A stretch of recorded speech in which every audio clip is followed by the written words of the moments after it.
అందరికీ నమస్కారం. నేను మీ హేమా సుబ్రహ్మణ్యన్. హోమ్ కుకింగ్ తెలుగుకి స్వాగతం.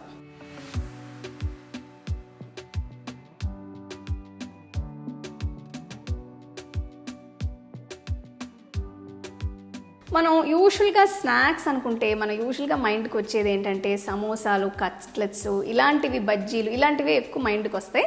బట్ ఇవాళ నేను మీకు ఒక కొత్త రకమైన స్నాక్ రెసిపీ చూపించబోతున్నాను. ఇది బెండకాయ బైట్స్. ఇది చాలా క్రిస్పీగా, చాలా టేస్టీగా, చాలా త్వరగా కొన్ని ఇంగ్రీడియంట్స్తో చేసే ఒక రెసిపీ. రండి ఈ బెండకాయ బైట్స్ ఎలా చేయాలో మనం చూద్దాం.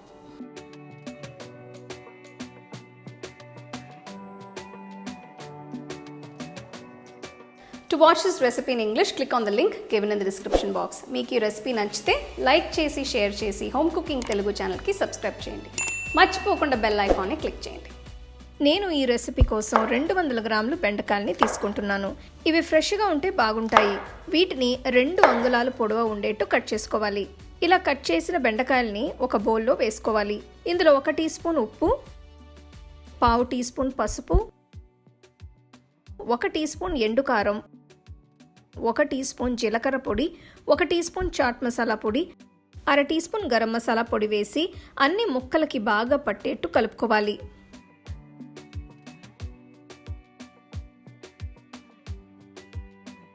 ఈ ముక్కలన్నీ 5 నిమిషాలు పక్కన పెట్టుకోవాలి.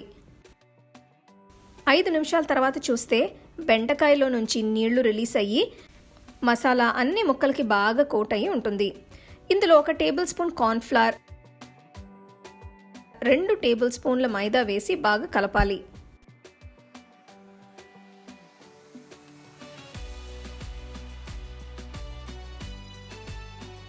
ఇందులో నేను కొద్దిగా నీళ్లు చల్లుతున్నాను.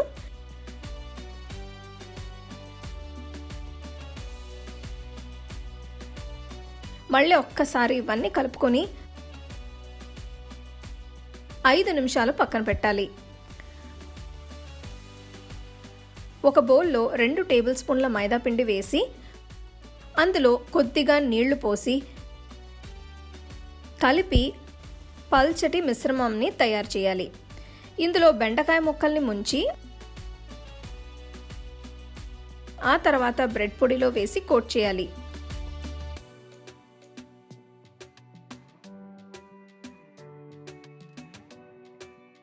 ఇలా అన్ని ముక్కల్ని కోట్ చేసిన తర్వాత 10 నిమిషాలు ఫ్రిడ్జ్లో ఉంచాలి. ఒక బాండీలో వేయించడానికి సరిపడా నూనె పోసి మరిగించాలి.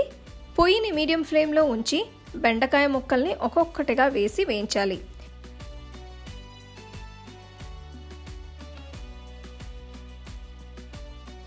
ఇవి గోల్డెన్ బ్రౌన్ రంగులోకి వచ్చిన తర్వాత బాండీలో నుంచి తీసి ప్లేట్లో వేసుకోవాలి. వీటిని వేడిగా ఉన్నప్పుడే మేయోతో కానీ కెచప్తో కానీ సర్వ్ చేసుకుంటే చాలా బాగుంటాయి.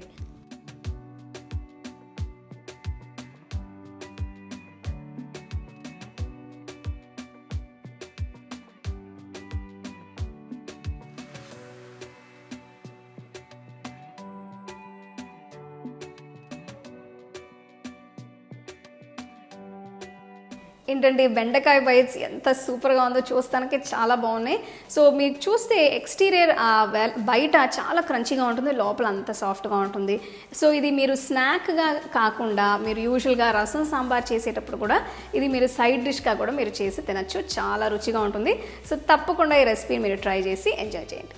You can get a copy of our first edition of the home cooking book on 21 Frames.